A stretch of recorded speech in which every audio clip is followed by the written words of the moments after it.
So I'm the man that Rebecca mentioned is the one who took care of her 9-year-old son, so I just want to emphasize, I swear to God, this is fiction. I was born with a horrible birth defect known as involuntary extracorporeal empathy. That's what the doctors called it. In layman's terms, whatever anyone I know and around feels, I feel too.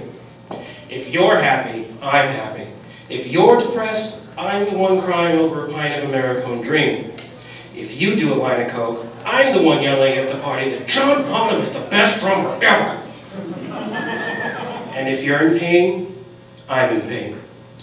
Usually I can take a pretty zen approach to this. Sure, it's no fun to fall down in the middle of a meeting because someone you knew in the first grade 2 blocks over just got a Charlie horse. But the random orgasms are fun.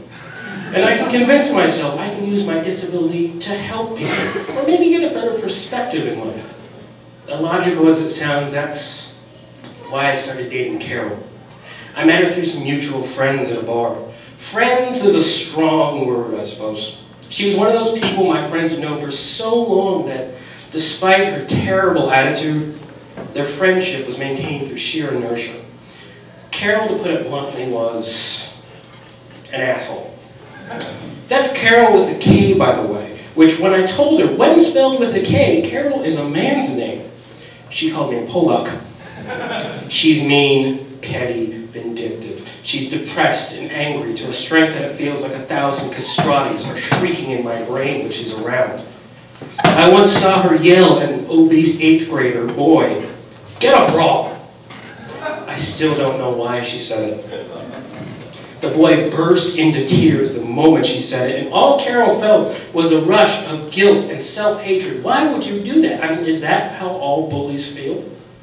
I guess some stupid, optimistic part of me, or an inflated ego, made me believe that if I date her, I can make her feel better. But I want you to understand, I am not an altruist. I just want that horrible pain to stop.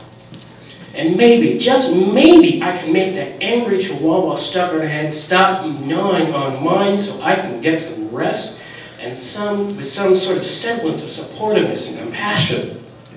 After a year and moving in with her, my resolve has weakened. God, you should have been there during the move-in. When I discovered her secret collection of Princess Di commemorative plates, the embarrassment with herself and the rage at me and discovering it sent me living under my friend's couch for 2 days. I tried hard to get context, to justify her thoughts. Oh my God! And by extension, give me a logical base to stick with this. But she had good, caring parents, plenty of money, good friends, did well in school, no trauma. Without context or reason, she is just a shitty human being. Which means for the past year of my life, I'm a shitty human being. I'm going to be honest, I am running out of ideas. I've been loving, detached, submissive, passive-aggressive, aggressive-aggressive, therapy, medication, fetishes. Nothing has managed to pull her out of this ditch of ugliness that she has managed to drag me in. You guys seem trustworthy enough, so I'll let you in on a little secret. I even tried to kill her once. I powdered up a bunch of pills and I put in her beer. But it made me so nauseous that I punched her in the stomach so she'd throw up so I could get some sleep. I've been afraid to tell her my secret, that I feel that everything she does, that her loathing is my loathing. It's not like it would help me. Either it'd make her distrustful, feel hurt, I hid it from her. I don't feel like sharing those emotions. Or most likely she'd just mock me for it, sending the two of us off in some god-awful emotional death spiral. It all came to a head once, when she entered into some deep, dark depression I didn't understand.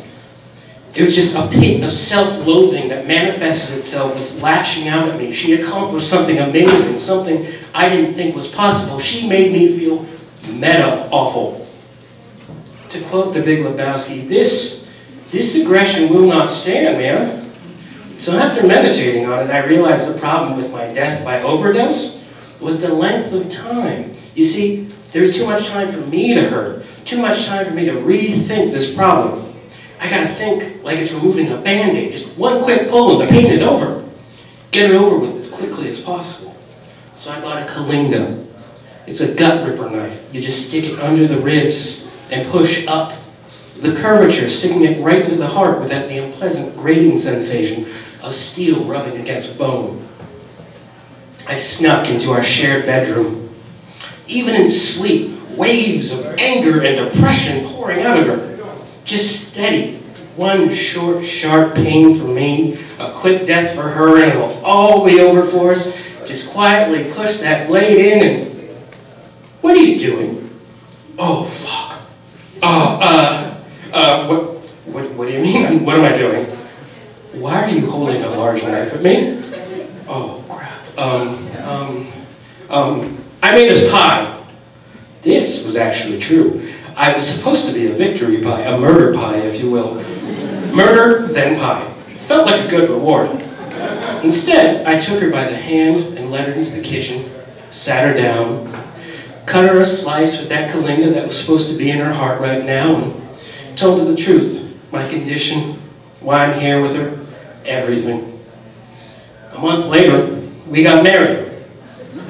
It's not what you think. The truth-telling didn't cause her to love me, or me to love her, or some kind of great emotional catharsis and relief that made us feel better. All it did was give us a goal.